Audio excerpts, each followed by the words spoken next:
Siapakah bangsa Jepang sebenarnya? Di antara negara-negara maju modern yang memiliki kebudayaan dan lingkungan paling khas adalah Jepang. Asal-usul bahasa mereka adalah salah satu pertanyaan paling diperdebatkan dalam linguistik, sebab tak ada satupun bahasa utama lain di dunia yang masih diragukan kedekatannya dengan bahasa-bahasa lain. Siapakah bangsa Jepang sebenarnya? Dan bagaimana bahasa mereka yang unik berevolusi? Pertanyaan-pertanyaan itu sangat penting artinya bagi jati diri bangsa Jepang dan bagi bagaimana mereka dipandang oleh bangsa-bangsa lain. Semakin meningkatnya dominasi Jepang dan hubungan mereka yang terkadang sensitif dengan negara-negara tetangga, membuat kita semakin perlu menyingkirkan mitos-mitos yang melekat dan menemukan jawaban pertanyaan saya yang minim mengenai Jepang dalam edisi-edisi buku ini yang sebelumnya menjadi lubang geografi paling penting dalam buku saya. Informasi baru mengenai genetika dan asal-usul bahasa Jepang yang menumpuk sejak penerbitan pertama buku ini, kini memberanikan saya untuk menguji bagaimana Jepang cocok dengan bingkai kerja keseluruhan saya.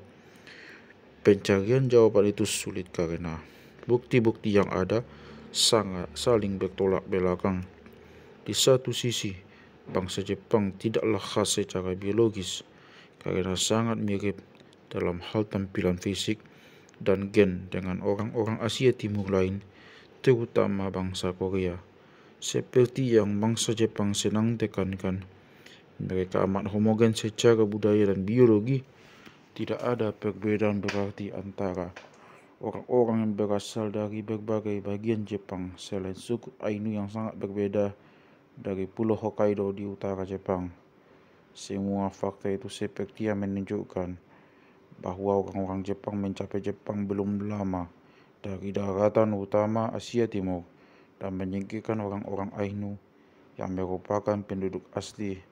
Namun bila itu benar, kita seharusnya bisa mengharapkan bahasa Jepang menunjukkan kedekatan gamblang dengan beberapa bahasa di daratan utama Asia Timur, seperti bahasa Inggris yang berkerabat dengan bahasa-bahasa Germanik lain, sebab bangsa Anglo-Saxon dari Eropa baru menguasai Eropa pada abad ke-6 Masehi.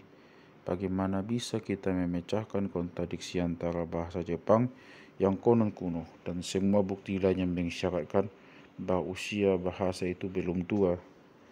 4 teori yang bertolak belakang, masing-masing populer di sejumlah negara dan tak populer di negara lain telah diajukan. Yang paling populer di Jepang adalah pandangan bahwa bangsa Jepang secara bertahap berevolusi dari orang-orang zaman es purba yang menduduki Jepang jauh sebelum 20.000 sebelum Masehi. Di Jepang juga luas dipercaya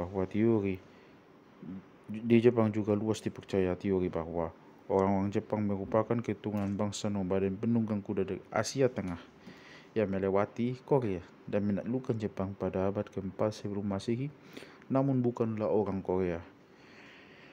Teori yang disukai banyak ahli arkeologi barat dan orang-orang Korea tak populer di sejumlah kalangan di Jepang adalah bahwa bangsa Jepang merupakan keturunan imigran Korea yang tiba bersamaan dengan budidaya padi sekitar 400 Masehi. Terakhir, orang-orang disebutkan dalam ketiga teori lain itu barangkali berbaur membentuk bahasa Jepang modern. Ketika menyangkut asal-usul orang lain, pertanyaan-pertanyaan seperti itu bisa didiskusikan dengan objektif. Tidak demikian halnya dengan pertanyaan mengenai asal-usul bangsa Jepang. Jepang tak sedemikian banyak negara non-Eropa lain berhasil mempertahankan kemandirian politik dan budayanya seraya keluar dari isolasi dan menciptakan masyarakat terindustrialisasi di akhir abad ke-19. Kini bangsa Jepang wajar saja khawatir mengenai mempertahankan tradisi di hadapan pengaruh budaya barat yang membanjir. Mereka ingin percaya bahwa bahasa dan kebudayaan mereka sedemikian unik sehingga membutuhkan proses-proses perkembangan unik yang kompleks, tak seperti proses-proses yang bekerja di tempat-tempat lain di dunia. Mengakui bahwa bahasa Jepang terkait dengan bahasa lain seolah sama dengan mengakui kekalahan identitas budaya. Sampai 1946, sekolah-sekolah Jepang mengajarkan mitos tentang sejarah Jepang yang didasarkan kepada tarikh tua Jepang dari 712 dan 720 Masehi. Tarikh itu menjabarkan bahwa Dewi Matahari Amaterasu yang terlahir dari mata kiri dewa pencipta Izanagi mengirimkan cucunya Ninigi ke pulau Jepang, Kyushu, di bumi untuk menikahi seorang dewi dari bumi. Cicit Ninigi, Jimu, dibantu oleh seekor burung keramat yang menyilaukan sehingga musuh-musuhnya tak berdaya, menjadi kaisar pertama Jepang pada 660 sebelum Masehi. Untuk mengisi celah antara 660 sebelum Masehi dan Raja Jepang paling awal yang tercatat dalam sejarah, tarikh-tarikh itu menyebutkan 13 kaisar lain yang sama fiktif ya. Sebelum akhir Perang Dunia Kedua, ketika Kaisar Hirohito akhirnya mengumumkan kepada rakyatnya bahwa dia bukanlah keturunan dewa, para ahli arkeologi dan ahli sejarah Jepang harus membuat tafsir yang sesuai dengan riwayat tersebut. Walaupun mereka lebih bebas menghasilkan tafsir sekarang, tetap ada kekangan. Monumen arkeologi terpenting di Jepang ke-158, makam Kofun raksasa yang dibangun antara 300 dan 686 sebelum Masehi dan diduga merupakan tempat kaisar-kaisar zaman dahulu beserta keluarga mereka disemayamkan, masih merupakan hak milik Badan Rumah Tangga Kekaisaran. Ekskavasi makam-makam itu dilarang karena dianggap penistaan dan juga bisa mengungkapkan rahasia yang ingin dipendam mengenai dari mana sebetulnya asal keluarga Kekaisaran Jepang, misalnya barangkali Korea. Sementara situs-situs arkeologi di Amerika Serikat ditinggalkan oleh bangsa-bangsa pribumi Amerika yang tidak berkerabat dengan sebagian besar orang Amerika modern. Situs-situs Jepang, tak peduli seberapa pun tuanya, dipercaya merupakan peninggalan nenek moyang bangsa Jepang modern. Oleh karena itu, di Jepang disokong oleh anggaran yang luar biasa besar dan menarik perhatian masyarakat dengan tingkat yang tak terpikirkan di negara lain manapun. Setiap tahun, para ahli arkeologi Jepang menggali 10.000 lebih situs dan mempekerjakan sampai 50.000 pekerja lapangan. Oleh karena itu, situs-situs zaman batu muda yang telah ditemukan di Jepang berjumlah 20 kali lipat lebih banyak daripada di seluruh Cina.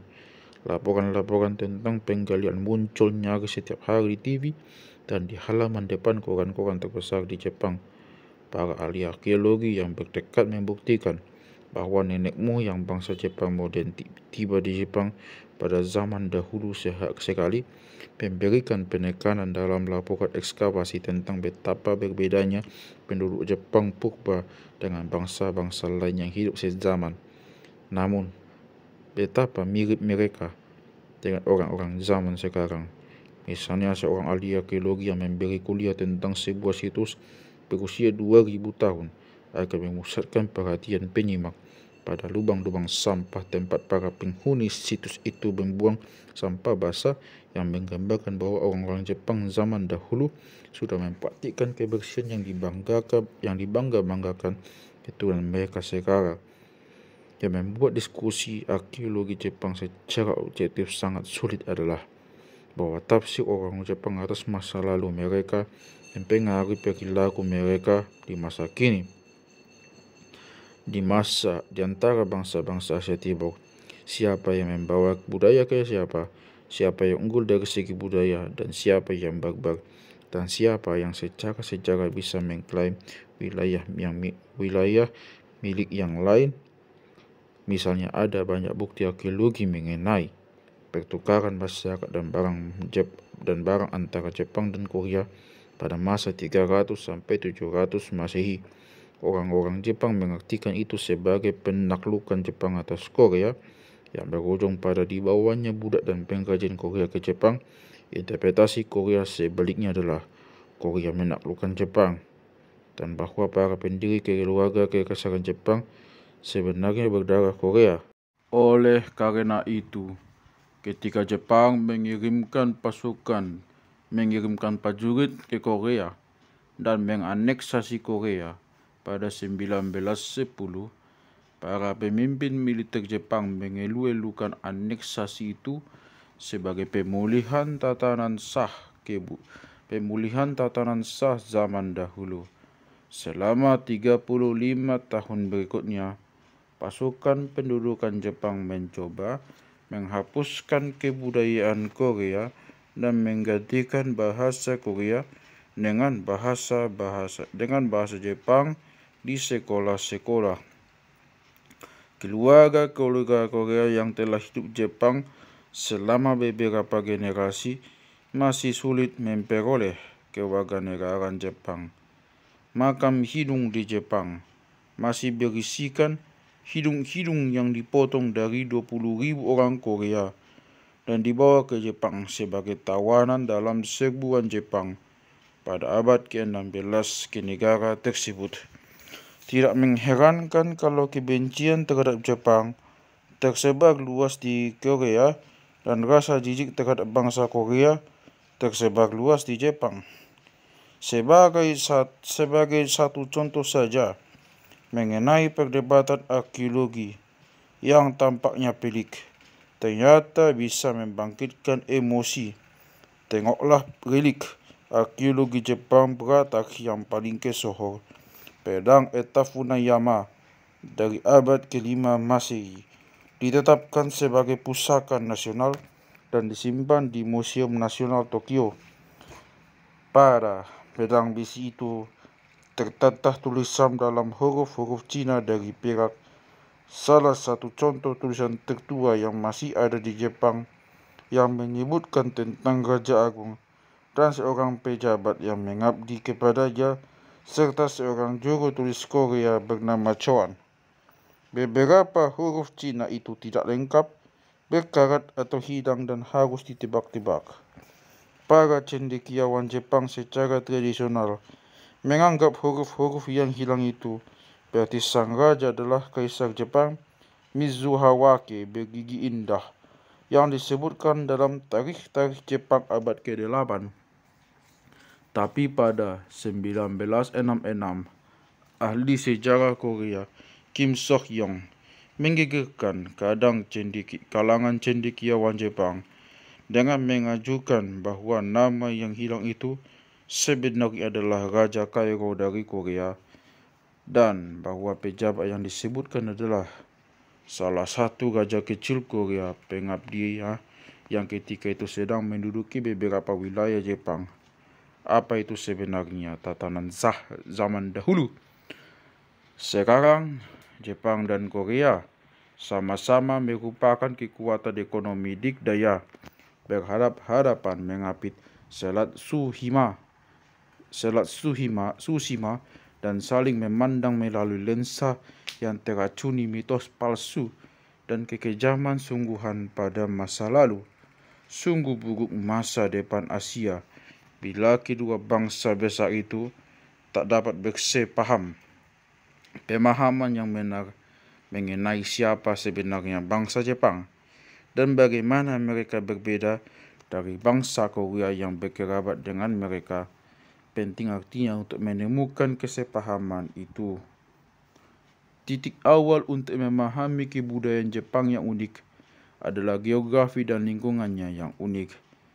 Sekilas Jepang mungkin tampaknya secara geografis mirip dengan Britania, karena keduanya sama-sama merupakan kepulauan besar yang mengapit benua Eurasia, satu di timur dan satu di barat.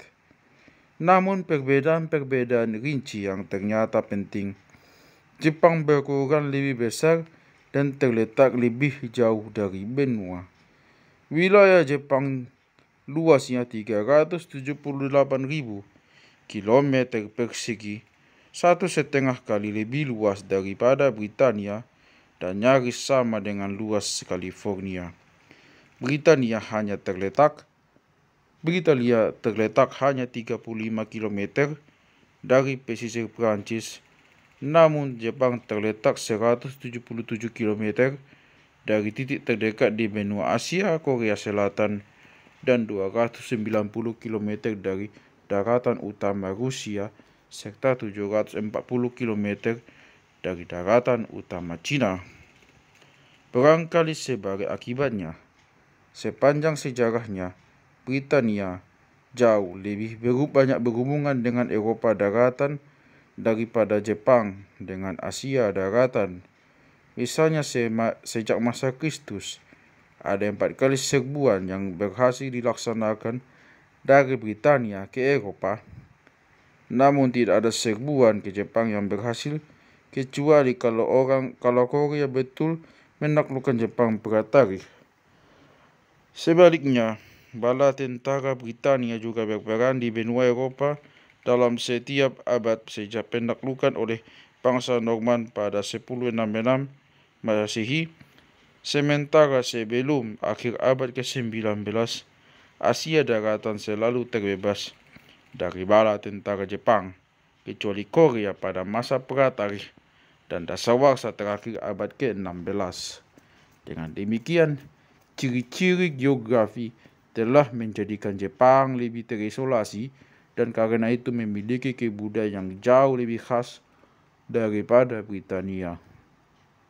Dalam hal iklim Jepang, curah hujan di sana yang berkisar sampai 400 cm per tahun menjadikan Jepang negara beriklim sedang paling basah di dunia. Terlebih lagi, beda dengan hujan musim dingin yang mendominasi sebagian besar Eropa, hujan Jepang terkonsentrasi saat musim tumbuh pada musim panas. Kombinasi curah hujan yang tinggi dan hujan musim panas itu menganugerahi Jepang produktivitas tumbuhan tertinggi dibandingkan negara manapun di zona iklim sedang. Separuh tanah pertaniannya diperuntukkan bagi budidaya padi beririgasi padat karya dan menghasilkan panen dalam jumlah besar, dibantu oleh banyak sungai yang mengalir dari pegunungan basah menuju dataran rendah yang landai. Sementara 80% luas daratan Jepang terdiri atas pegunungan yang tidak cocok untuk agrikultur dan hanya 14% yang merupakan lahan pertanian. Tiap kilometer lahan pertanian Jepang menyokong kepadatan penduduk yang 8 kali lebih besar daripada Britania. Bahkan, relatif terhadap luas lahan pertanian yang tersedia, Jepang adalah negara besar berkepadatan penduduk paling tinggi di dunia. Curah hujan Jepang yang tinggi juga memastikan hutannya dengan cepat beregenerasi setelah ditebangi. Terlepas dari pemukiman padat manusia selama ribuan tahun, kesan pertama semua orang mengenai Jepang adalah kehijauannya, sebab 70% lebih daratannya masih tertutupi hutan dibandingkan dengan di Britania yang hanya 10%. Sebaliknya, segala hutan itu berarti tidak ada padang rumput asli atau padang penggembalan alamiah. Secara tradisional, satu-satunya hewan yang dipelihara dalam skala besar untuk dimakan di Jepang adalah babi, domba dan kambing tidak pernah banyak, sementara sapi dipelihara untuk menarik bajak dan gerobak, namun tidak untuk disantap. Daging sapi hasil peliharaan di Jepang merupakan makanan mewah segelintir orang kaya, dijual dengan harga mencapai $100 per setengah kilo. Komposisi hutan Jepang bervariasi seiring garis lintang dan ketinggian. Hutan berdaun selalu hijau di selatan pada ketinggian rendah, hutan berdaun gugur di Jepang tengah, dan hutan berdaun jarum di utara dan tempat-tempat tinggi. Bagi manusia prasejarah, hutan yang paling produktif adalah hutan berdaun gugur, karena di situ dapat ditemukan kacang-kacangan yang dapat dimakan dalam jumlah melimpah. Misalnya, kurumi walnut, kuri kastanye Jepang, kuri walnut Juglans ailantifolia, kuri kastanye Jepang, Castanea crenata, berangan kuda Esculus hippocastanum, Egg Quercus sp, dan Beech Fagus crenata. Seperti hutan Jepang, perairan Jepang juga luar biasa produktif. Danau, sungai, laut Seto, laut Jepang di sebelah barat, dan samudra Pasifik di sebelah timur kaya akan ikan seperti salmon, trout, tuna, sarden, makarel, piring, dan kod. Sekarang Jepang merupakan penangkap, importir, dan konsumen terbesar ikan di dunia. Perairan Jepang juga kaya akan kima, tiram, dan kerang-kerangan lainnya, kepiting, udang, dan udang karang, serta rumput laut yang bisa dimakan. Seperti yang akan kita lihat, produktivitas tinggi di daratan, perairan tawar, dan laut itu merupakan kunci prasejarah Jepang. Sebelum kita berpaling ke bukti dari arkeologi, mari kita pertimbangkan bukti asal-usul bangsa Jepang dari biologi, linguistik, penggambaran awal, dan sejarah tertulis. Konflik antara keempat jenis bukti yang familiar inilah yang menjadikan asal-usul Jepang kontroversial. Dari barat daya sampai timur laut, keempat pulau utama Jepang adalah Kyushu, Shikoku, Honshu pulau terbesar, dan Hokkaido. Sampai imigrasi bangsa Jepang berskala besar ke Hokkaido pada akhir abad ke-19, pulau tersebut ditambah Honshu bagian utara pada masa sejarah terutama dihuni oleh orang-orang Ainu yang hidup sebagai pemburu pengumpul dengan agrikultur terbatas. Sementara bangsa Jepang menghuni ketiga pulau lainnya. Dalam hal gen dan kerangka maupun tampilan luar, orang-orang Jepang mirip sekali dengan orang-orang Asia Timur lainnya, termasuk Cina Utara, Siberia Timur, dan terutama Korea. Bahkan teman-teman saya yang berdarah Jepang dan Korea mengatakan bahwa mereka terkadang sulit menebak apakah seseorang berasal dari Jepang atau Korea hanya dengan memperhatikan wajahnya. Sementara soal bangsa Ainu, penampilan mereka yang berbeda telah menghasilkan lebih banyak pembahasan tertulis mengenai asal-usul dan kekerabatan mereka daripada suku lain manapun di bumi. Orang-orang Ainu memiliki janggut lebat dan rambut tumbuh paling rimbun dibandingkan suku manapun. Fakta itu dikombinasikan dengan sejumlah sifat turunan lain, seperti pola sidik jari dan jenis kotoran telinga mereka, seringkali menyebabkan mereka diklarifikasikan sebagai Kaukasoid, sebutan untuk orang berkulit putih yang entah bagaimana bermigrasi ke timur melintasi Eurasia dan berlabuh di Jepang. Meskipun demikian, dalam hal keseluruhan susunan genetik, bangsa Ainu berkerabat dengan orang-orang Asia Timur lain, termasuk orang Jepang, Korea, dan Okinawa. Barangkali penampilan luar mereka yang berbeda disebabkan oleh relatif sedikit gen yang muncul akibat seleksi seksual setelah mereka bermigrasi dari Asia Daratan dan menjadi terisolasi di kepulauan Jepang. Penampilan yang berbeda dan gaya hidup pemburu pengumpul orang Ainu, serta penampilan seragam dan gaya hidup agrikultur ekstensif orang-orang Jepang seringkali dianggap sebagai bukti bagi penjelasan sederhana bahwa orang-orang Ainu adalah keturunan dari penghuni asli Jepang yang hidup dari berburu dan mengumpulkan, sementara orang-orang Jepang merupakan penyerbu yang datang belakangan dari Asia Daratan. Namun pandangan itu sulit dilakukan dengan keunikan bahasa Jepang yang disepakati semua orang tidak memiliki kekerabatan yang amat dekat dengan bahasa lain apapun di dunia, seperti dekatnya hubungan antara bahasa Prancis dan bahasa Spanyol. Sejauh yang bisa dikatakan tentang kekerabatan bahasa Jepang, banyak cendekiawan yang menganggapnya sebagai anggota terisolasi dalam famili bahasa Altaik Asia yang mencakup bahasa-bahasa Turki, bahasa-bahasa Mongolia, dan bahasa-bahasa Tungus di Siberia Timur.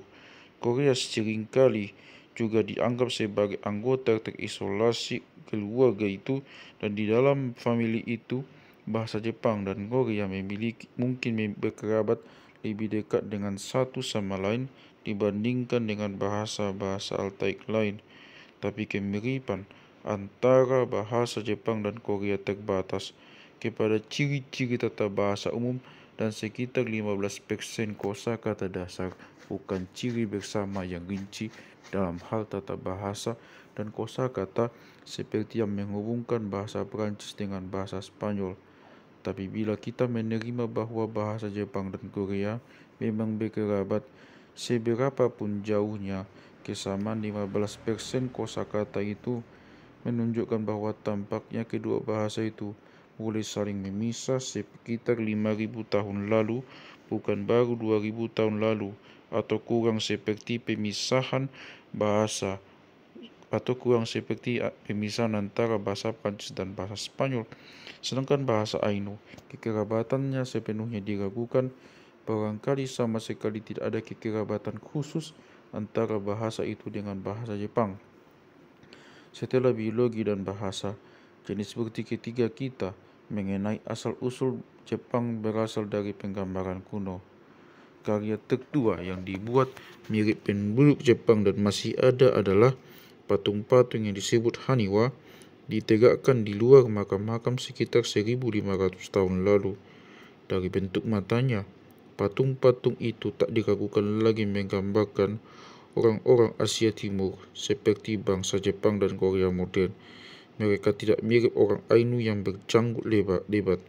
Bila memang betul orang-orang Jepang menggantikan orang-orang Ainu di seluruh Jepang sebelah selatan Hokkaido, pergantian itu pastilah terjadi sebelum 5.500 sebelum Masehi.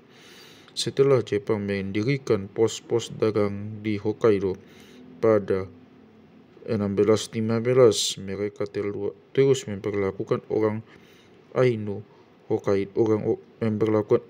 Hokkaido seperti orang-orang kulit putih Amerika memperlakukan penduduk asli Amerika. Bangsa Ainu ditaklukkan, dikumpulkan dalam suaka, dipaksa bekerja di pos-pos dagang, diusir dari lahan yang diinginkan para petani Jepang, dan dibunuh ketika memberontak. Ketika Jepang menganeksasi Hokkaido pada 1869, guru-guru sekolah Jepang berupaya sekuat tenaga menghapuskan budaya dan bahasa Ainu. Sekarang bahasa itu bisa dibilang punah, dan barangkali tidak ada orang Ainu berdarah murni yang masih ada. Informasi tertulis paling awal yang kita miliki mengenai Jepang berasal dari tarikh Cina, sebab Cina mengembangkan baca tulis jauh sebelum kemampuan itu menyebar dari Cina ke Korea ataupun Jepang. Dari 108 sebelum Masehi sampai 313 Masehi, Cina menduduki pemukiman di Korea Utara dan bertukar duka dengan Jepang. Dalam catatan berbahasa Cina yang dihasilkan mengenai berbagai bahasa disebut sebagai orang-orang barbar timur, Jepang disebutkan dengan nama Wa, yang para penduduknya dikatakan terpecah menjadi lebih dari 100 negara kecil yang seringkali saling berperang. Hanya sedikit dokumen tertulis Korea atau Jepang sebelum 700 Masehi yang masih ada, namun tarikh rinci ditulis antara 712 dan 720 Masehi di Jepang dan kemudian di Korea. Meskipun mengklaim sebagai tuturan sejarah masa-masa sebelumnya, tarikh Jepang dan Korea itu penuh pemalsuan gamblang yang dirancang untuk mengelu-elukan dan melegitimasi keluarga-keluarga penguasa. seperti riwayat Jepang mengenai garis keturunan kaisar mereka dari Dewi Matahari Amaterasu. Terlepas dari itu, tarikh itu sudah cukup untuk memastikan bahwa ada pengaruh besar dari Korea dan dari Cina melalui Korea terhadap Jepang yang mengarah kepada diperkenalkannya agama Buddha, tulisan, metalurgi, bahkan berbagai pertukangan lain dan metode-metode birokratik ke Jepang. Tarikh itu juga penuh catatan tentang orang-orang Korea di Jepang dan orang-orang Jepang di Korea yang diartikan oleh ahli sejarah Jepang atau Korea sebagai bukti menaklukkan Jepang atas Korea atau sebaliknya. Sejauh ini, kita telah melihat bahwa nenek moyang bangsa Jepang mencapai Jepang sebelum mereka mengenal tulisan dan bahwa biologi mereka seperti yang menunjukkan bahwa mereka tiba belum lama, namun bahasa mereka sepertinya menunjukkan bahwa mereka tiba setidaknya 5.000 tahun lalu. Sekarang marilah kita beralih ke bukti arkeologi dalam upaya memecahkan teka-teki ini. Kita akan lihat bahwa masyarakat Jepang kuno tergolong yang paling mengagumkan di dunia. Lautan dangkal mengelilingi sebagian besar Jepang dan pesisir Asia Timur. Oleh karena itu, lautan tersebut menjadi daratan kering pada zaman es, ketika banyak air laut yang terkunci dalam gletser dan permukaan laut lebih rendah sekitar 150 meter daripada posisinya sekarang. Pada masa itu, Pulau Jepang paling utara, Hokkaido, terhubungkan oleh jembatan darat melintasi apa yang kini merupakan Pulau Sakhalin dengan Rusia daratan. Pulau Jepang paling selatan, Kyushu, terhubung oleh jembatan darat lain ke Korea Selatan melintasi apa yang kini merupakan Selat Tsushima. Sebuah pulau utama Jepang saling terhubung dan banyak terdapat semenanjung dari Cina daratan di Laut Kuning dan Laut Cina Timur. Oleh karena itu, tidaklah heran bahwa mamalia yang berjalan ke Jepang pada zaman jembatan darat itu tak hanya nenek moyang beruang dan monyet modern Jepang, melainkan juga manusia purba jauh sebelum kapal ditemukan. Peralatan batu menandakan kedatangan manusia bahkan sejak 500 tahun lalu. Peralatan batu purba di Jepang Utara menyerupai yang ditemukan di Siberia dan Cina Utara, namun yang ditemukan di Jepang Selatan menyerupai yang ada di Korea dan Cina Selatan, menunjukkan bahwa tampaknya jembatan darat utara dan selatan sama-sama digunakan. Jepang zaman es bukan tempat yang menyenangkan untuk hidup. Walaupun sebagian besar Jepang lolos dari gletser seperti yang menyelimuti Britania dan Kanada, Jepang masih dingin, kering, dan luas ditumbuhi hutan berdaun jarum dan birch yang tidak menawarkan banyak makanan bagi manusia. Kekurangan itu justru menjadikan kemajuan dini bangsa Jepang zaman es semakin mengesankan. Sekitar 30.000 tahun lalu, mereka tergolong bangsa pertama di dunia yang mengembangkan peralatan batu dengan tepi yang digerendah sehingga menghasilkan ujung tajam tidak hanya sekadar dipecah atau diserpih. Dalam arkeologi Britania, peralatan berujung digerendah dianggap sebagai kemajuan budaya besar yang memisahkan Neolitikum zaman batu medah dengan Paleolitikum zaman batu tua. Namun peralatan semacam itu baru muncul di Britania setelah tibanya agrikultur kurang daripada 7.000 tahun silam, sekitar 13.000 tahun lalu, ketika gletser meleleh dengan cepat di seluruh dunia. Kondisi di Jepang berubah besar-besaran menjadi lebih nyaman bagi manusia. Suhu, curah hujan, maupun kelembapan meningkatkan produktivitas tumbuhan ke level tinggi masa kini yang menyebabkan Jepang menonjol di antara negara-negara beriklim sedang. Hutan-hutan berdaun gugur yang penuh pohon kacang-kacangan yang tadinya terbatas di Jepang Selatan selama zaman es, meluas ke arah utara dan menyingkirkan hutan berdaun jarum sehingga menggantikan tepi hutan yang terlalu steril untuk manusia dengan tipe hutan yang jauh lebih produktif. Kenaikan permukaan laut memutus jembatan-jembatan darat, mengubah Jepang dari bagian benua Asia menjadi kepulauan besar, mengubah apa yang tadinya dataran menjadi lautan dangkal yang kaya, dan menciptakan ribuan kilometer garis pesisir baru yang produktif dengan pulau, teluk, dataran pasang, dan muara yang tak terhitung jumlahnya, semuanya diserati makanan laut. Akhir zaman es diiringi oleh perubahan pertama dari dua perubahan paling menyentuhkan dalam sejarah Jepang, ditemukannya gerabah. Untuk pertama kali dalam riwayatnya, manusia memiliki wadah kedap air yang tersedia dalam bentuk apapun yang diinginkan, dengan kemampuan baru untuk merebus, mengukus, atau mendidihkan makanan. Manusia memperoleh akses kepada sumber makanan melimpah yang sebelumnya sulit dimanfaatkan. Sayuran berdaun yang akan gosong atau kering bila dimasak di atas api, kerang-kerangan yang jadi bisa dibuka dengan mudah, serta makanan beracun atau pahit namun bergizi seperti biji ek dan berangan kuda yang jadi bisa dibuang racunnya dengan cara direndam. Makanan rebusan lunak bisa diberikan kepada anak-anak kecil sehingga anak kecil bisa disapi lebih dini, dan itu bisa melahirkan anak dengan salang waktu lebih singkat. Orang tua yang tidak bergigi, gudang informasi dalam masyarakat pratulisan, bisa diberi makan dan hidup lebih lama.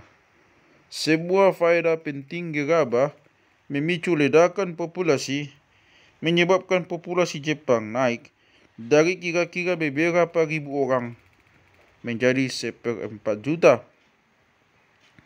Tentunya orang-orang Jepang bukan satu-satunya masyarakat kuno yang mengenal gerabah. Gerabah ditemukan secara terpisah berkali-kali di berbagai wilayah pada zaman dahulu. Namun gerabah tertua yang dikenal di dunia dibuat di Jepang 12.700 tahun silam. Ketika pengukuran umur radiokarbon itu diumumkan pada 1960, bahkan pada awalnya para ilmuwan Jepang saja tidak percaya. Dalam pengalaman para ahli arkeologi, biasanya temuan mengalir dari daratan utama ke kepulauan, dan masyarakat pinggiran semestinya tidak menyumbangkan kemajuan revolusioner kepada bagian-bagian dunia lainnya.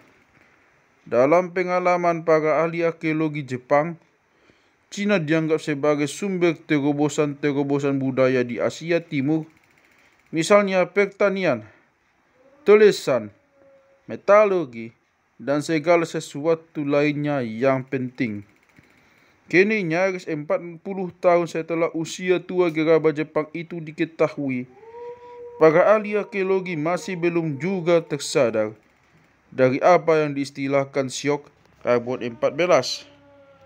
Gerabah sangat tua lainnya juga ditemukan di Cina dan di Rusia Timur dekat Vladivostok. Para ahli arkeologi Asia berbalap-balapan hendak mengalahkan rekor Jepang itu. Bahkan saya baru saja mendengar kabar burung bahwa para ahli arkeologi Cina dan Rusia sudah nyaris mengalahkannya. Namun orang-orang Jepang masih memegang rekor dunia dengan gerabah yang ribuan tahun lebih tua daripada gerabah tertua di bulan sabit subur atau Eropa. Prasangka bahwa penghuni kepulauan semestinya belajar dari orang-orang benua yang lebih superior bukan satu-satunya alasan mengapa Pemecah gerabah rekor dari Jepang menyebabkan syok sebesar itu. Selain itu, para pembuat gerabah terawal di Jepang jelas merupakan pemburu pengumpul. Dan itu juga melanggar pandangan-pandangan yang telah mantap. Sebagian besar gerabah dimiliki oleh masyarakat penetap. Kaum nomaden macam apa yang mau membawa-bawa sekumpulan belanga berat, juga senjata dan bagi setiap kali mereka harus berpindah tempat. Oleh karena itu, pemburu pengumpul biasanya tidak punya gerabah. Sebab kebanyakan masyarakat penetap di wilayah-wilayah lain dunia baru muncul setelah agrikultur diterapkan. Namun lingkungan Jepang sedemikian produktif, sehingga wilayah tersebut merupakan satu dari segelintir lokasi di mana manusia bisa menetap dan membuat gerabah sambil tetap hidup sebagai pemburu pengumpul. Gerabah membantu para pemburu pengumpul di Jepang dalam mengeksploitasi sumber makanan kaya di lingkungan mereka 10.000 tahun lebih sebelum agrikultur intensif mencapai Jepang. Berkebalikan dengan itu, gerabah baru diadopsi di bulan sabit subur sekitar 1000 tahun setelah adopsi agrikultur pertanian. Tidak mengejutkan, gerabah Jepang kuno itu teknologinya sederhana bila dibandingkan standar masa kini. Gerabah Jepang kuno tidak kenal glasir, dibuat dengan tangan, tidak di atas roda putar, dibakar di api terbuka, bukan di dalam tungku, menggunakan suhu yang relatif rendah. Namun seiring berlalunya waktu, gerabah tersebut pun dibuat dengan beraneka ragam bentuk mengagumkan yang terhitung seni hebat menurut standar manapun. Banyak di antaranya didekorasi dengan melilitkan atau menekankan tali pada tanah liat yang masih basah. Oleh karena kata bahasa Jepang untuk membuat pola dengan tali adalah jomon. Istilah jomon diterapkan kepada gerabah itu sendiri, kepada orang-orang Jepang kuno yang membuatnya, dan kepada keseluruhan zaman prasejarah Jepang yang diawali dengan penemuan gerabah dan berakhir baru 10.000 tahun kemudian. Gerabah jomon tertua berusia 12.700 tahun, berasal dari Kyushu, pulau Jepang paling selatan.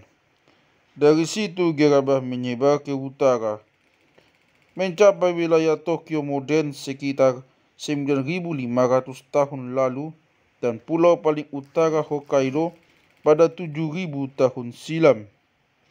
Penyebaran gerabah ke utara mengikuti penyebaran hutan berdaun gugur yang kaya kacang-kacangan ke utara, menunjukkan bahwa sepertinya banjir makananlah yang memungkinkan kehidupan menetap dan munculnya gerabah, yang mendukung tafsir bahwa gerabah hanya sekali ditemukan di selatan dan menyebar dari satu sumber tersebut adalah gaya gerabah jomon awal yang cukup seragam di seluruh Jepang.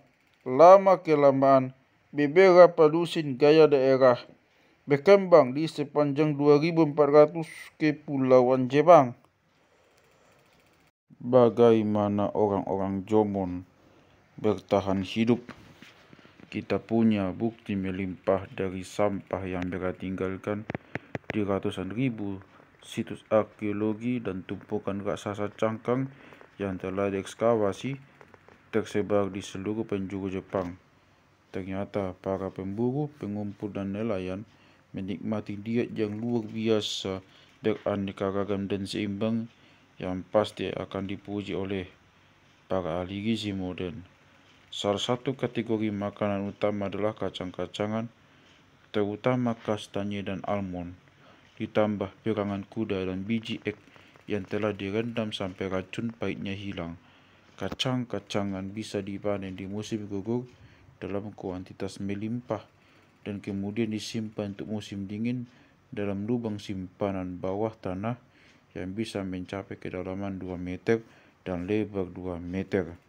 Makanan nabati lain yang mencakup beri, buah-buahan, biji-bijian, dedaunan, tumas, umbi-umbian dan akar-akaran. Para ahli arkeologi yang meneliti sampah Jomon berhasil mengidentifikasi total 64 spesies tumbuhan yang bisa dimakan. Dulu maupun sekarang, penduduk Jepang tergolong konsumen makanan laut terbesar di dunia. Tuna ditombak di laut terbuka, lumba-lumba dikirim ke perairan dangkal dan dipentung atau ditombak. Seperti di Jepang zaman sekarang, anjing laut dibantai di pantai, kawanan salmon yang datang musiman ditangkap di sungai, beraneka ragam ikan dijaring, dijebak dengan tanggul dan ditangkap dengan kail yang dibuat dari rangga rusa, sementara kerang-kerangan, kepiting dan rumput laut dikumpulkan di zona pasang surut atau dipanen oleh penyelam. Banyak kerangka Jomon menunjukkan apa yang disebut ahli patologi sebagai eksostosis auditoris, yang berarti pertumbuhan tulang abnormal di telinga seperti yang sering diamati pada para penyelam masa kini.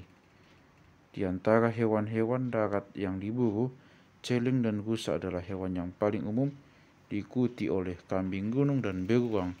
Hewan-hewan buruan itu diperangkap dalam lubang jebakan, ditembak dengan busuk dan anak panah, serta dikejar dengan anjing.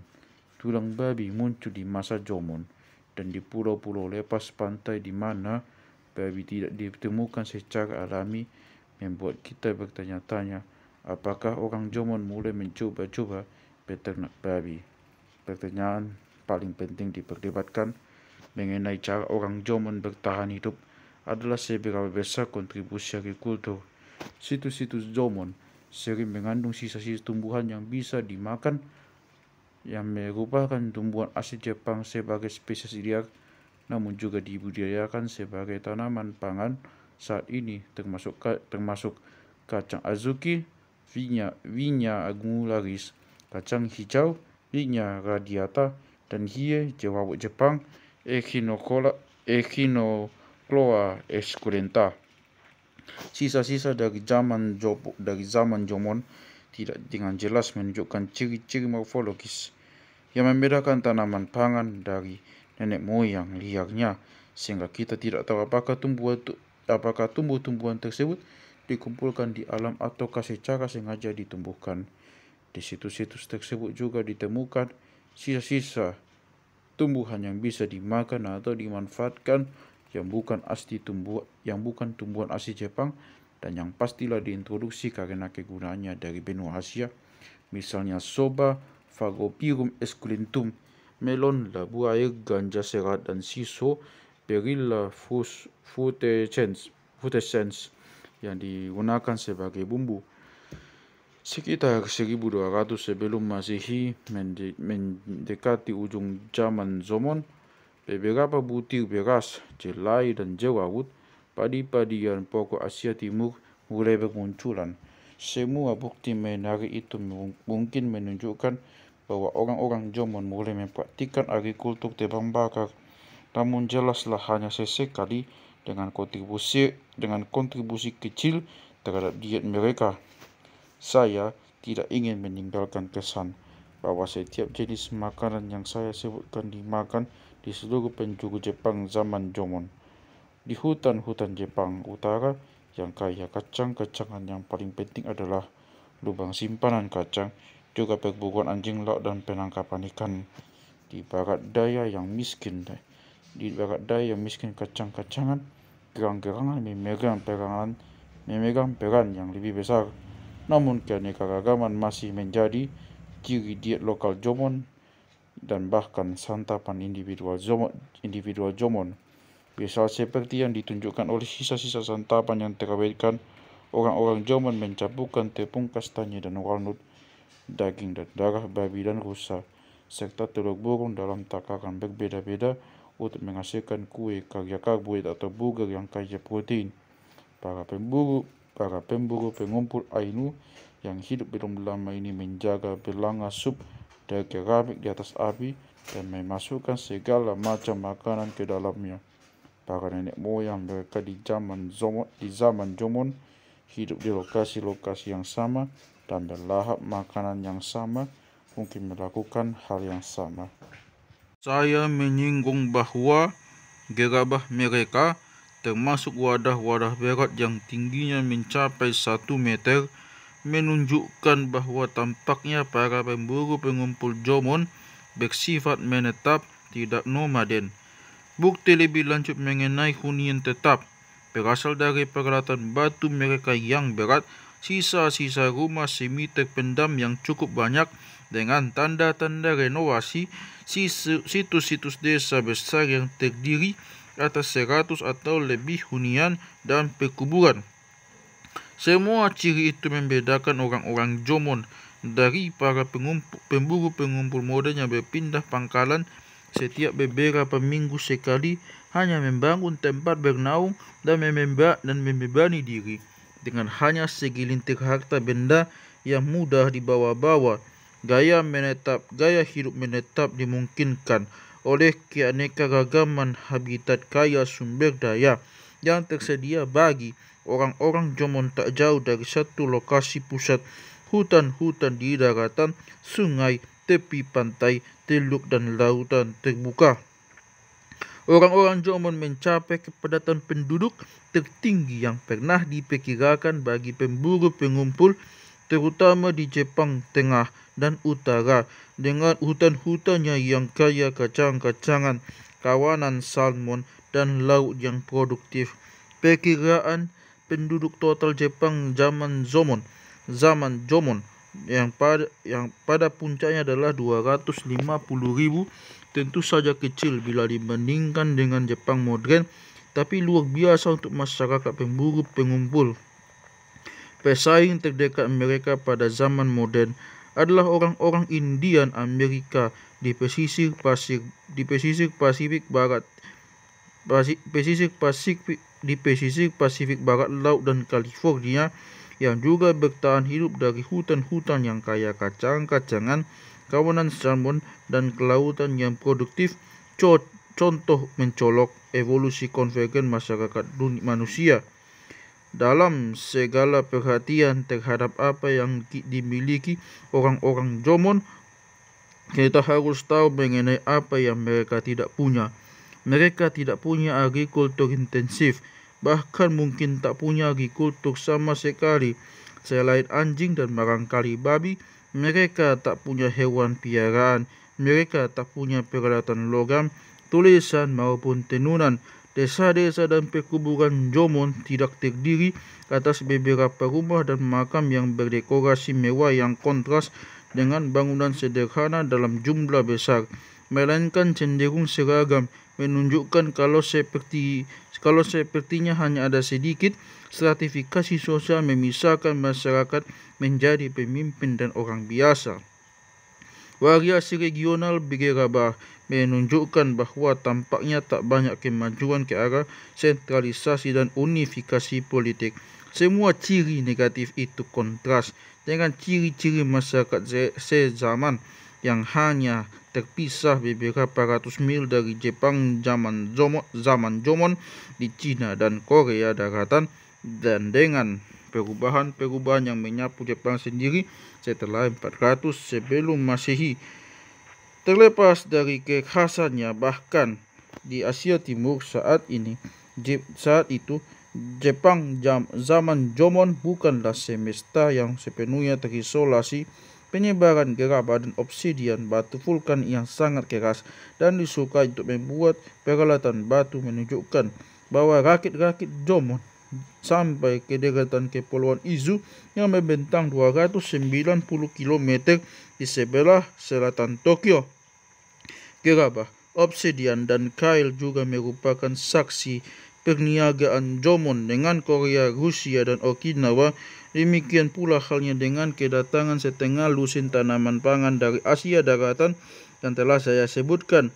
Namun para ahli arkeologi yang mempelajari Jepang zaman Jomon belum menemukan banyak bukti mengenai impor langsung dari Cina. Beda dengan pengaruh besar Cina pada sejarah Jepang sesudahnya. Dibandingkan dengan era-era berikutnya yang mengesankan mengenai Jepang zaman Jomon, bukanlah ternyata betul ada kontak dengan dunia luar, melainkan bahwa dunia luar sedikit sekali pengaruhnya pada masyarakat Jomon. Jepang zaman Jomon adalah semesta miniatur konservatif yang mempertahankan isolasinya dan secara mengejutkan sangat sedikit berubah selama 10.000 tahun. Pulau stabilitas dalam dunia masa itu yang rentan dan berubah-ubah dengan cepat. Guna menempatkan kekhasan Jepang zaman Jomon dalam sudut pandang zaman itu, marilah kita ingat seperti apa masyarakat manusia di Asia Daratan beberapa ratus kilometer di sebelah barat Jepang pada 400 sebelum Masehi, ketika gaya hidup Jomon nyaris berakhir. Saat itu, Cina terdiri atas kerajaan-kerajaan dengan elite yang kaya dan rakyat jelata yang miskin, hidup dalam kota-kota bertembok dan hampir mengalami unifikasi politik, sehingga menjadi kekaisaran terluas di dunia. Dimulai sekitar 7.500 sebelum Masehi, Cina telah mengembangkan agrikultur intensif yang berbasis jewawut di utara dan padi di selatan, dan dengan babi, ayam, dan kerbau peliharaan. Cina telah memiliki tulisan setidaknya 900 tahun dan peralatan logam selama setidaknya 1.500 tahun, dan baru saja menemukan produksi besi tuang pertama di dunia. Perkembangan di Cina itu juga menyebar ke Korea yang telah memiliki agrikultur selama beberapa tahun, termasuk padi sejak 2.200 sebelum Masehi dan logam sejak 1.000 sebelum Masehi. Mengingat semua perkembangan itu yang berlangsung selama ribuan tahun tepat di sebelah selatan Selat Tsushima dan Laut Cina Timur dan Jepang, pada awalnya tampak mengejutkan kalau Jepang pada 400 sebelum Masehi masih dihuni oleh orang-orang yang meskipun telah berniaga dengan Korea, namun tetap merupakan pemburu pengumpul yang belum kenal tulisan dan masih menggunakan peralatan batu. Di sepanjang sejarah manusia, negara-negara tersentralisasi dengan peralatan logam dan bala tentara disokong oleh populasi agrikultural yang padat telah menyingkirkan populasi pemburu pengumpul pengguna peralatan batu yang penduduknya lebih jarang. Bagaimana bisa Jepang zaman Jomon bertahan sedemikian lama?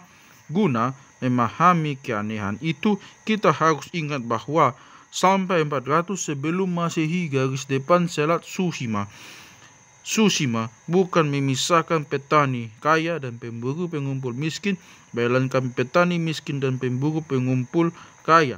Cina sendiri dan Jepang zaman Jomon tidak berhubungan langsung. Kontak perniagaan Jepang bila ada justru melibatkan Korea. Namun padi telah didomestikasi di Cina Selatan yang hangat dan menyebar dengan lambat ke arah Korea yang lebih dingin di utara, sebab butuh waktu lama untuk mengembangkan galur-galur padi baru yang tahan dingin. Budidaya padi awal di Korea menggunakan metode sawah kering, bukan sawah beririgasi, dan kurang produktif. Dengan demikian, agrikultur awal Korea tidak bisa bersaing dengan gaya hidup pemburu pengumpul Jomon. Orang-orang Jomon sendiri pastilah tidak melihat adanya keuntungan dalam menerapkan agrikultur Korea. Itu juga kalau mereka tahu hal yang semacam itu ada, sementara para petani Korea yang miskin tidak memiliki keunggulan yang memungkinkan mereka menyerbu Jepang. Seperti yang akan kita lihat, keunggulan itu akhirnya berbalik secara mendadak dan dramatis. Saya sudah menyebutkan bahwa penemuan gerabah di Kyushu sekitar 12.700 tahun lalu dan ledakan populasi Jomon yang dihasilkan adalah yang pertama dari dua perubahan yang menentukan dalam sejarah Jepang. Perubahan menentukan yang satu lagi yang memicu ledakan populasi kedua dimulai sekitar 400 sebelum Masehi dengan tibanya gaya hidup dan orang-orang baru dari Korea Selatan. Transisi kedua menimbulkan pertanyaan yang lebih penting mengenai siapa orang Jepang sebenarnya.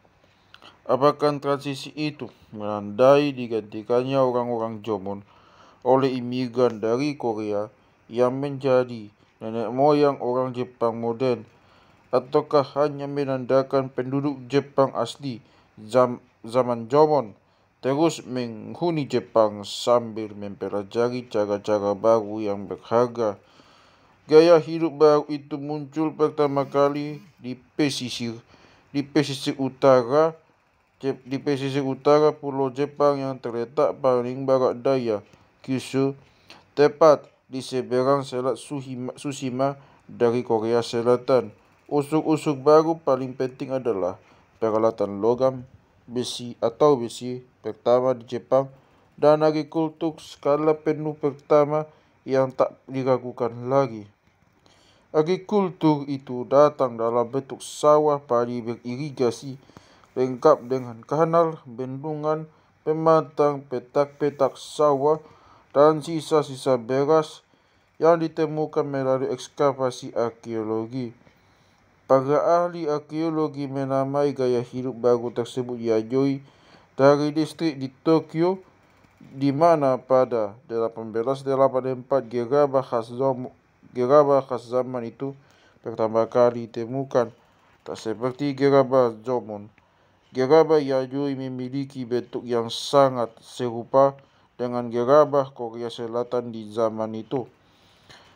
Di antara banyak unsur lain kebudayaan yayoi yang jelas bergaya Korea namun sebelumnya asing di Jepang adalah barang-barang perunggu, tenunan, manik-manik kaca, lumbung beras bawah tanah, alat mengubur jenazah dalam tempayan, dan peralatan serta rumah bergaya Korea. Walaupun padi merupakan tanaman pangan yayoi terpenting, dibudidayakan pula 27 tanaman pangan lain yang baru di Jepang, juga babi yang jelas-jelas hasil domestikasi. Para petani yayoi mungkin mempraktikkan tumpang sari, yaitu sawah dirigasi untuk menanam padi pada musim panas. Kemudian sawah yang sama dikeringkan untuk menanam jawawut, jelai, dan gandum di lahan kering pada musim dingin. Tak pelak, sistem agrikultur intensif yang sangat produktif ini kontan memicu ledakan populasi Kyushu, di mana para ahli arkeologi telah mengidentifikasi jauh lebih banyak situs yayoi daripada situs Jomon, walaupun periode Jomon berlangsung 14 kali lebih lama. Dalam waktu yang singkat, pertanian yayoi melompat dari Kyushu ke pulau-pulau besar tetangganya Shikoku dan Honshu, melalui wilayah Tokyo dalam 200 tahun, dan ujung utara Honshu 1600 km dari pemukiman pertama yayoi di Kyushu dalam seabad setelahnya. Di situs-situs yayoi terawal di Kyushu ditemukan belanga-belanga bergaya yayoi baru maupun bergaya Jomon lama, namun gaya Jomon menghilang seiring penyebaran budaya dan gerabah yayoi ke utara Honshu. Tapi sejumlah unsur kebudayaan Jomon tidak hilang sepenuhnya. Para petani yayoi terus menggunakan sejumlah tipe alat bantu bilah Jomon yang sudah sepenuhnya digantikan oleh peralatan logam di Korea dan Cina. Sejumlah rumah yayoi bergaya Korea, sebagian lagi bergaya Jomon, terutama ketika kebudayaan yayoi menyebar ke sebelah utara Tokyo, ke daerah-daerah yang lebih sejuk di mana pertanian padi tidak begitu produktif dan di mana para pemburu pengumpul Jomon hidup dalam kepadatan penduduk tertinggi. Timbul kebudayaan campuran yayoi Jomon dengan kail yang terbuat dari logam namun berbentuk ala Jomon, dan dengan belanga-belanga yang dibuat dengan bentuk yayoi, dengan bentuk-bentuk yayoi termodifikasi dengan pola tali Jomon. Setelah untuk waktu singkat menduduki ujung utara Honshu yang dingin, Para petani Yayoi meninggalkan daerah itu barangkali karena pertanian padi tidak bisa bersaing di sana dengan gaya hidup pemburu pengumpul Jomon. Selama 2000 tahun berikutnya, Honshu Utara tetap menjadi daerah tapal batas, dan lewat dari itu Pulau Jepang paling utara Hokkaido beserta para pemburu pengumpul Ainu bahkan tidak dianggap sebagai bagian dari negara Jepang sampai dianeksasi pada abad ke-19.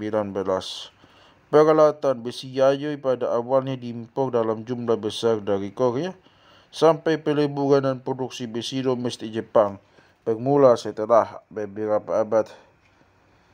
Jepang zaman Yayoi juga memerlukan beberapa abad untuk menunjukkan tanda-tanda pertama stratifikasi sosial, seperti yang terutama dicerminkan pada pekuburan.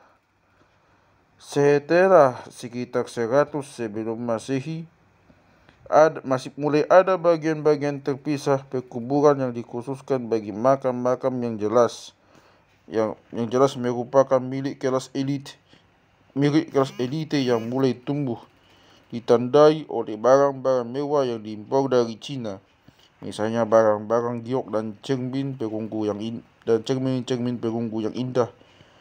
Seiring berlanjutnya ledakan populasi Yayoi dan seiring mulai habisnya semua rawa terbaik atau dataran tinggi atau dataran yang bisa diirigasi yang cocok untuk budidaya padi basah, bukti arkeologi adanya perang mulai semakin sering muncul. Populasi massal mata panah pasir pertahanan yang mengelilingi desa dan kerangka ini dimakamkan dalam kondisi tertembus mata panah. Bukti-bukti perang di Jepang zaman Yayoi berkesesuaian dengan catatan paling awal tentang Jepang dalam tarikh Cina yang menjabarkan tanah Hua dan ratusan kesatuan kecil politik yang saling bertarung di sana. Pada periode dari 300 sampai 700 Masehi, penggalan arkeologi maupun catatan-catatan ambigu yang membuat pusing dalam tarikh yang ditulis setengahnya memungkinkan kita memperoleh kilasan kabur tentang kemunculan Jepang yang bersatu secara politik. Sebelum 300 Masehi, makam-makam elite masih berukuran kecil dan menunjukkan keanekaragaman gaya regional. Dimulai sekitar 300 Masehi, makam-makam gundukan tanah yang semakin besar dan berbentuk seperti lubang kunci disebut kofun mulai didirikan di wilayah Kinai di Honshu, dan kemudian muncul di seluruh daerah yang pernah menjadi tempat perkembangan budaya Yayoi, dari Kyushu sampai Honshu Utara. Mengapa wilayah Kinai? Barangkali karena disitulah terletak sejumlah lahan pertanian paling bagus di Jepang, di mana sapi Kobe yang super mahal sekarang diternakkan, dan di mana ibu kota kuno Jepang berlokasi di Kyoto sampai ibu kota dipindahkan ke Tokyo pada 1868. Makam-makam kofun bisa berukuran panjang sampai 450 meter dan tinggi di atas 30 meter, sehingga mungkin merupakan makam gundukan tertanah terbesar di dunia kuno.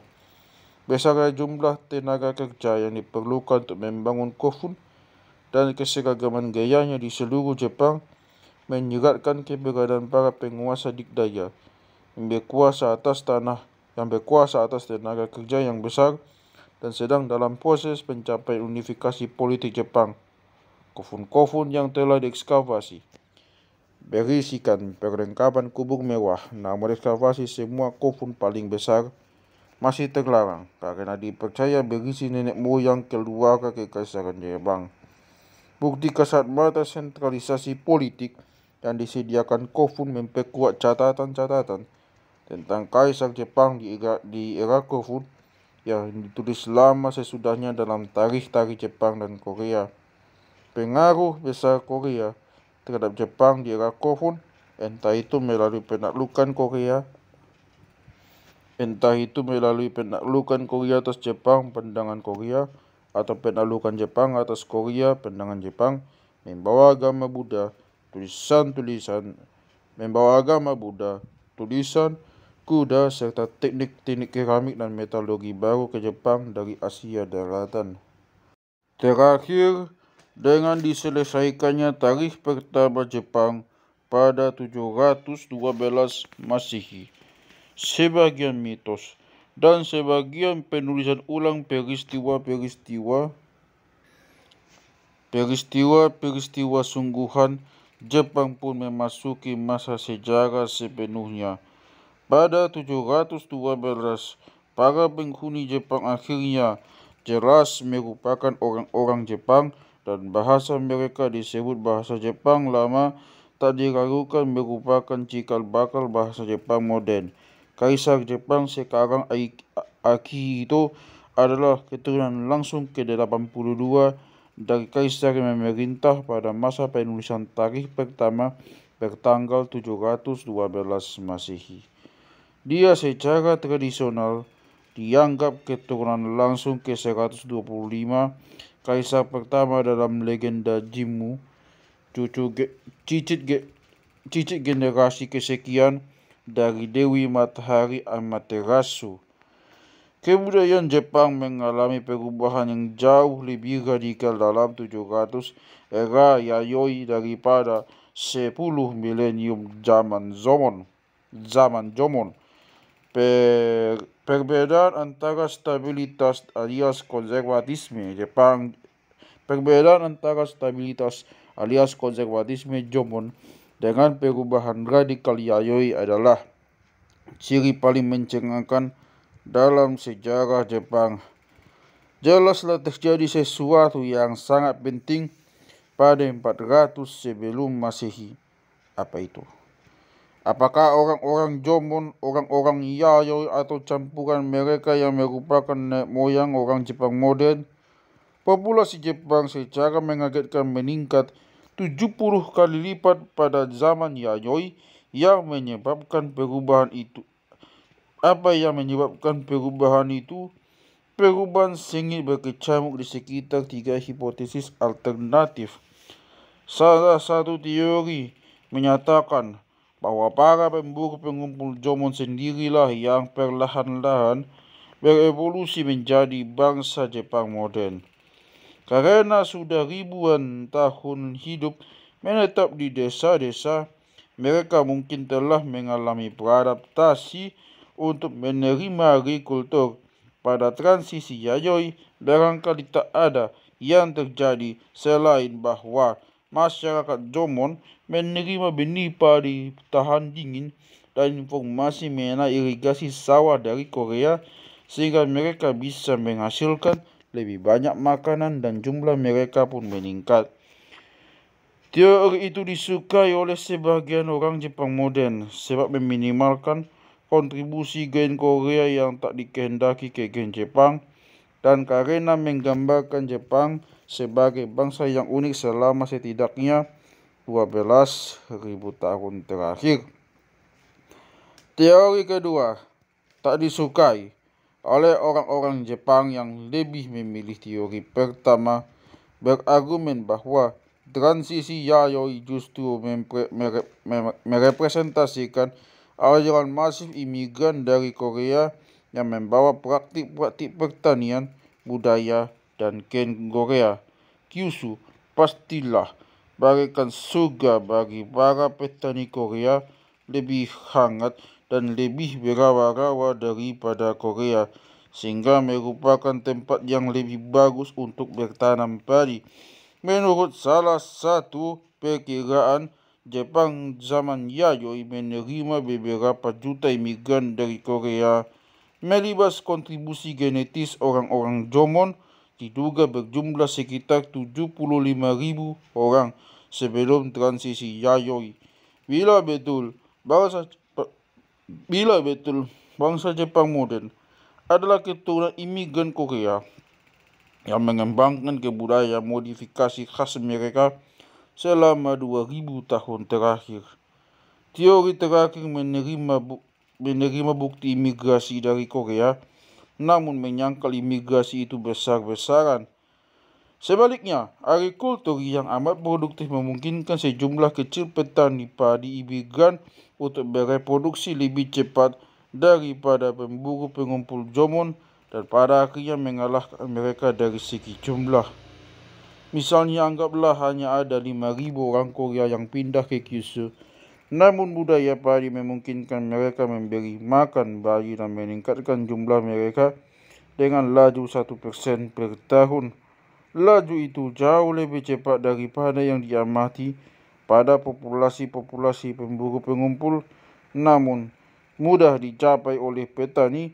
Populasi Kenya kini bertumbuh 4,5% setahun. Dalam 700 tahun, ke-500 imigran itu akan memiliki 5 juta keturunan, lagi-lagi melibas orang-orang Jomon. Seperti teori kedua, teori ini menganggap bahwa Jepang sebagai orang-orang Korea yang agak termodifikasi, namun tidak menganggap perlunya imigrasi berskala besar. Dibandingkan transisi serupa di tempat-tempat lain dunia, teori kedua atau ketiga bagi saya lebih masuk akal daripada teori pertama. Selama 12.000 tahun terakhir, agrikultur muncul di tak lebih daripada 9 tempat di muka bumi, China, bulan sabit subur dan beberapa tempat lagi.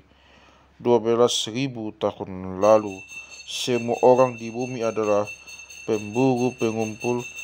Sekarang hampir setiap orang adalah petani atau memperoleh makanan dari petani. Penyebaran pertanian dari segelintir tempat muasal itu biasanya tidak terjadi karena pemburu pengumpul di tempat lain mengadopsi pertanian. Pemburu pengumpul cenderung konservatif, seperti yang dibuktikan oleh orang-orang Jomon dari 10.700 sampai 400 sebelum Masehi. Sebaliknya, pertanian menyebar, terutama melalui petani yang populasinya meningkat melebihi pemburu, mengembangkan teknologi yang lebih dikdaya, dan kemudian membantai para pemburu atau mengusir mereka dari semua lahan yang cocok untuk agrikultur. Pada zaman modern, para petani Eropa menyingkirkan para pemburu Indian Amerika Utara di sebelah barat, orang-orang aborigin Australia, dan orang-orang San di Afrika Selatan. Serupa dengan itu, petani pengguna peralatan baru menyingkirkan para pemburu pada masa prasejarah di seluruh Eropa, Asia Tenggara, dan Indonesia. Dibandingkan dengan satu-satunya keunggulan sederhana yang petani nikmati dibandingkan pemburu dalam ekspansi prasejarah ini, para petani Korea pada 400 sebelum Masehi pastilah menikmati keunggulan besar atas pemburu Jomon, sebab orang-orang Korea telah memiliki peralatan besi dan sebentuk agrikultur intensif yang telah sangat berkembang. Mana di antara ketiga teori ini yang benar untuk Jepang? Satu-satunya cara langsung menjawab pertanyaan ini adalah membandingkan kerangka dan gen Jomon dan Yayoi dengan bangsa Jepang modern dan Ainu. Sejumlah pengukuran telah dilakukan terhadap banyak rangkaian kerangka. Selain itu, dalam tahun-tahun belakangan, para ahli genetika molekuler telah mulai mengekstraksi DNA dari kerangka manusia purba dan membandingkan gen-gen populasi Jepang kuno dan modern. Yang ditemukan adalah bahwa kerangka Jomon dan Yayoi rata-rata mudah dibedakan. Orang-orang Jomon cenderung berpostur lebih pendek, lengan bawah dan betis yang relatif lebih panjang, mata yang lebih berjauhan, wajah yang lebih pendek dan lebar, serta topografi wajah yang jauh lebih menonjol dengan bumbungan alis, hidung, dan pangkal hidung yang mencuat. Orang-orang Yayoi rata-rata lebih jangkung 1 atau 2 inci, memiliki mata yang berdekatan, wajah tinggi dan sempit, serta bumbungan alis dan hidung yang datar. Sejumlah kerangka dari periode Yayoi masih menunjukkan tampilan serupa Jomon, namun itu bisa diduga dari hampir semua teori tentang transisi Jomon Yayoi. Pada periode Kofun, semua kerangka Jepang kecuali milik bangsa Ainu membentuk kelompok homogen, menyerupai orang Jepang dan Korea modern. Dari semua segi, tengkorak Jomon berbeda dari tengkorak Jepang modern dan paling serupa dengan tengkorak Ainu modern, sementara tengkorak Yayoi paling menyerupai tengkorak Jepang modern. Berdasarkan asumsi bahwa bangsa Jepang modern berasal dari campuran populasi Yayoi yang mirip Korea dengan populasi Jomon yang mirip Ainu, ahli-ahli genetika telah mencoba menghitung kontribusi relatif masing-masing gen. Kesimpulan yang diperoleh adalah bahwa kontribusi Korea Yayoi secara umum dominan. Kontribusi Ainu Jomon paling rendah di Jepang Barat Daya, di mana sebagian besar imigran Korea tiba dan populasi Jomon jarang namun relatif lebih besar di Jepang Utara, di mana hutan-hutannya lebih kaya kacang-kacangan. Kepadatan populasi Jomon paling tinggi dan cocok tanam padi Yayoi paling tidak berhasil. Dengan demikian, imigran dari Korea memang memberikan kontribusi besar bagi bangsa Jepang modern, walaupun kita belum lagi bisa mengatakan apakah itu karena imigrasi besar-besaran ataukah imigrasi kecil yang diperbesar oleh laju tinggi peningkatan populasi. Bangsa Ainu telah lebih mungkin merupakan keturunan penghuni kuno Jepang zaman Jomon bercampur dengan gen-gen Korea, para kolonis Yayoi, dan bangsa Jepang modern. Mengingat keunggulan melimpah yang akhirnya diberikan cocok tanam padi kepada para petani Korea dibandingkan para pemburu Jomon, kita harus bertanya-tanya mengapa para petani menggapai kemenangan dengan sedemikian mendadak. Setelah selama ribuan tahun hanya maju sedikit-sedikit di Jepang setelah pertanian mencapai Korea. Saya sudah menyebutkan bahwa pertanian awal Korea relatif tidak produktif dan hanya menghasilkan petani miskin yang kalah kelas dari pemburu kaya, yang akhirnya membalikkan keunggulan bagi para petani dan memicu transisi Yayoi. Barangkali merupakan kombinasi dari keempat faktor itu bersama-sama. Perkembangan pertanian padi yang beririgasi sebagai ganti pertanian padi tegalan. Terus dikembangkannya galuk padi yang teradaptasi terhadap iklim sejuk, pertumbuhan populasi petani Korea sehingga menekan orang-orang Korea untuk beremigrasi, dan perkembangan peralatan besi untuk produksi massal efisien sekop kayu, cangkul, dan peralatan-peralatan lain yang dibutuhkan untuk cocok tanam padi di sawah. Fakta bahwa besi dan pertanian intensif mencapai Jepang secara bersamaan kecil kemungkinan merupakan kebetulan. Saya memulai tulisan ini dengan menyinggung satu tafsir gamblang bagi bagaimana orang-orang Ainu yang terlihat berbeda dan orang-orang Jepang yang terlihat seragam menjadi penghuni bersama Jepang. Tampaknya fakta menunjukkan bahwa orang Ainu merupakan keturunan penduduk asli Jepang, sementara orang Jepang adalah keturunan pendatang yang lebih baru. Kini kita telah lihat bahwa kombinasi bukti arkeologi, antropologi fisik, dan genetika menyokong pandangan itu.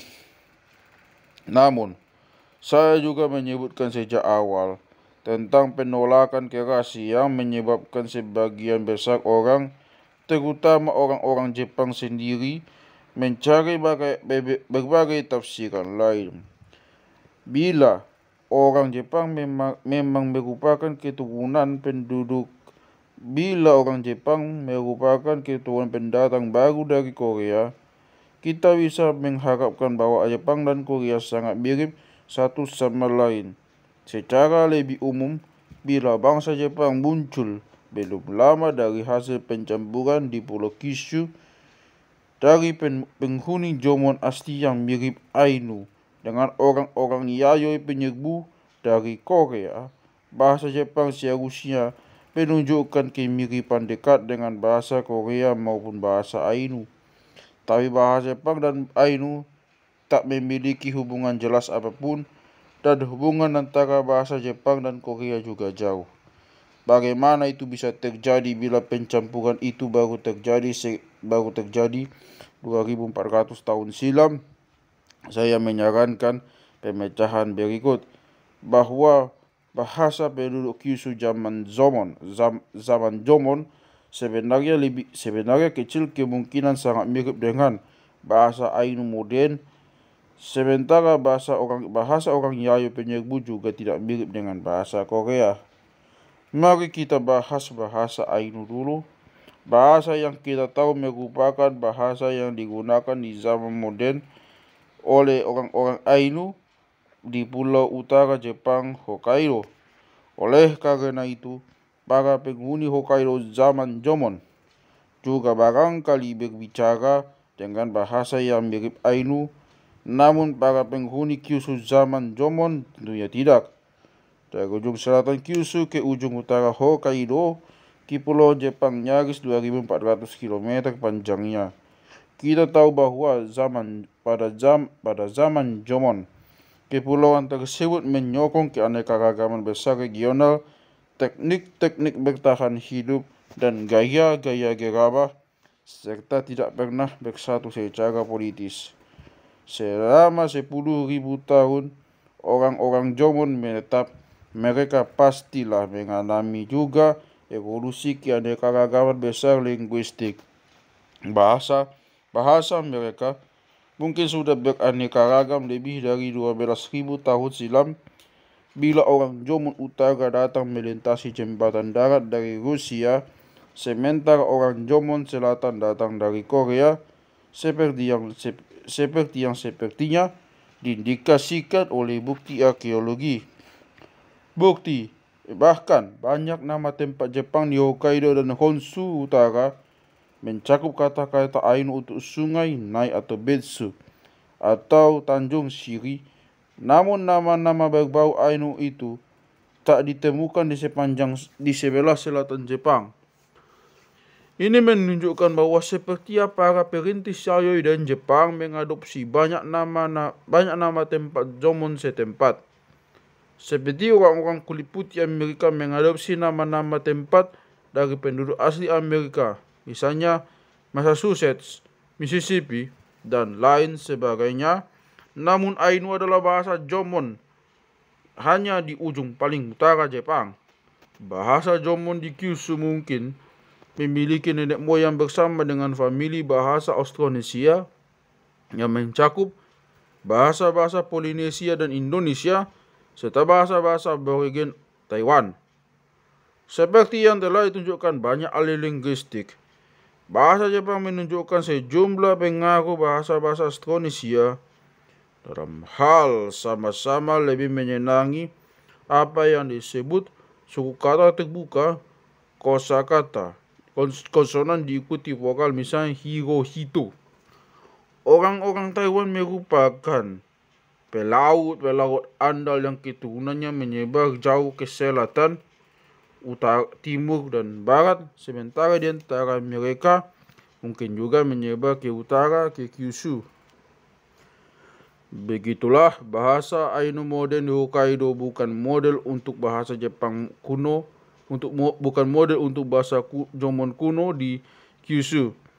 Berdasarkan bukti yang sama, bahasa Korea modern mungkin merupakan model yang buruk untuk bahasa Yayoi kuno yang digunakan para imigran pada 400 sebelum Masehi, dalam beberapa ratus tahun sebelum terunifikasi secara politik. Pada 676 Masehi, Korea terdiri atas 3 kerajaan. Bahasa Korea modern berasal dari bahasa kerajaan Silla, kerajaan yang berjaya dan menyatukan Korea. Namun Silla bukanlah kerajaan yang menjalin kontak dekat dengan Jepang selama berabad-abad sebelumnya. Tarikh awal Korea memberitahukan bahwa kerajaan yang berbeda menggunakan bahasa yang berbeda. Sementara sedikit sekali yang diketahui tentang bahasa-bahasa dari kerajaan-kerajaan yang dikalahkan Silla. Segelintir kata yang masih ada dari salah satu kerajaan itu, Koguryo, jauh lebih mirip dengan kata-kata bahasa Jepang lama yang merupakan padanannya daripada kata-kata padanannya dalam bahasa Korea modern. Bahasa-bahasa Korea mungkin lebih beraneka ragam pada 400 sebelum Masehi, sebelum unifikasi politik mencapai tahap 3 kerajaan.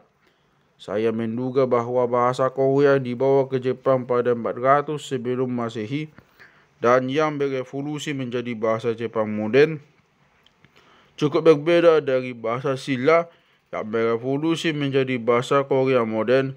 Dengan demikian kita tidak seharusnya kaget karena orang-orang Jepang dan Korea modern lebih mirip dari segi tampilan fisik dan gen daripada bahasa. Kesimpulan ini mungkin sama tidak populernya di Jepang maupun di Korea, karena sekarang kedua bangsa itu saling tidak menyukai. Sejarah memberi mereka alasan bagus untuk saling tidak menyukai, terutama bagi orang-orang Korea untuk tidak menyukai orang Jepang. Seperti orang Arab dan Yahudi, orang-orang Korea dan Jepang ditautkan oleh hubungan darah, namun terkunci dalam permusuhan turun-temurun. Namun permusuhan sama-sama menghancurkan di Asia Timur maupun di Timur Tengah. Meskipun orang Jepang dan Korea sama-sama enggan mengakui mereka bagaikan saudara kembar yang dibesarkan bersama-sama, masa depan politik Asia Timur semakin besar bergantung pada keberhasilan mereka menemukan kembali ikatan-ikatan tua yang menautkan mereka.